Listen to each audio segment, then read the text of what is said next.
So, so just to let you know, Robert was a student of ours in the early 2000s. Yeah, Arvind is a current student of ours at the Young Musicians Program. Both these guys went to the Young Musicians Program.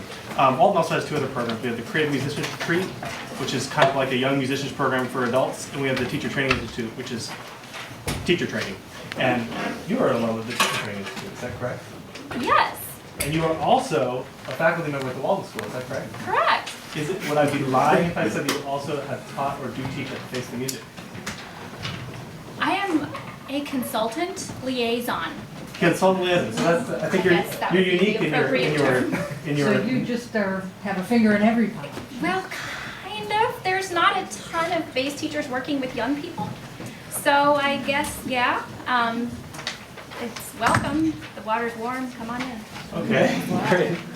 So, Rebekah, when I saw those four giant instruments come onto the stage, I just thought like beginning of Mahler 6, you know? And then what you gave us was this wonderful, gentle, high playing. So, how did you approach the instruments and it's your instrument, so? Yeah. Well, I wanted to bring out some ranges in the bass that often don't get shown off, I think. And I was really painting a picture. Some people are like, I hate program music. Well, I love it.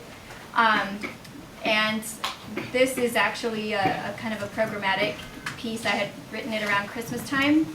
So, baby boy, you can take a guess. It also happens that I have a baby boy, and so a lot of my own feeling about that experience and my baby boy came into the piece as well. So the tenderness that you're hearing is probably the mommy love, and but also, actually this came to me as I was hearing them rehearse it. I realized that the third and the fourth parts, besides the fact that I really love stacked fifths, they kind of sound like cattle a little bit, lowing in the background. So you have kind of the ethereal harmonic stars, and then you have the cattle. And I was like, well, that's kind of cool. But actually, I didn't think about that until we were rehearsing it. And I was like, wow, it's really cool how music turns out sometimes that you don't plan. How does this is the second and third movements of a larger piece, is that right? How many movements are there, and what's the first movement like? I don't know yet. Oh, okay. Again, I mean, I wrote the two sort of movements, and I would like to do a first movement called Loaves and Fishes, which will somehow feature the third bass player because everyone got a solo except him. So I will be writing that hopefully. Oh, so it doesn't exist. Right. Interesting. Okay. It's unfinished in the opposite way of the Schubert. Great. Okay. All right. Questions or comments from the crowd? What's Tongues of Fire? So Tongues of Fire is Pentecost. One of my students was like, is that like heavy metal? And I was like, yes! Kind of, actually, because according to the story, Tongues of Fire were on top of people's heads, kind of like people with their lighters at a rock concert. So in a way. But, so yeah, it's Pentecost, and I kind of wanted the sound of flames. So I figured tremolo in fourths is a kind of fun, abstract way to approach that. And you quote the tune. Yeah, the 4,000 Tugs is a Protestant hymn. And then I kind of did a funky thing that, this is just to speak to composers. You think that by approaching with a technique that's creating unity for you, that people might not be able to hear it, but it still creates unity. And I didn't even realize this was happening either. But the stacked fourths chord, I then turned into the scale that became the thing at the end. It was kind of bluesy.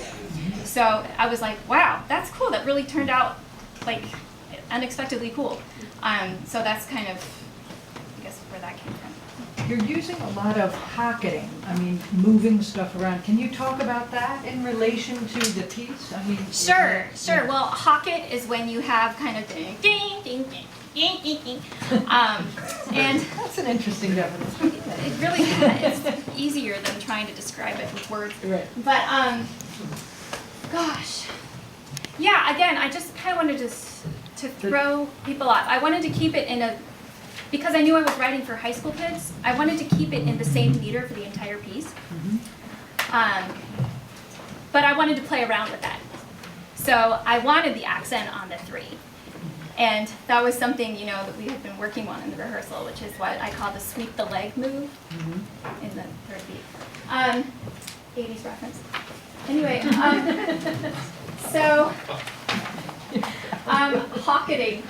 You know, I don't know. I think it's kind of like, you know, according to the story, like there were tongues on people's heads, and then they all started speaking different languages, which is kind of chaotic. So I kind of wanted that feeling of chaos a little bit. But then there's some moments of like, okay, we're all together now. And that kind of, you know, when you're phasing things, sometimes they end up unified and then they go off again, and then, you know. That's actually like the 3rd tenet of chaos theory. Really? Of a chaotic system, yeah. Nice. So, sorry, I brought my classroom into this today. Nice. So, Rebekah, Yes. thank you. Congratulations.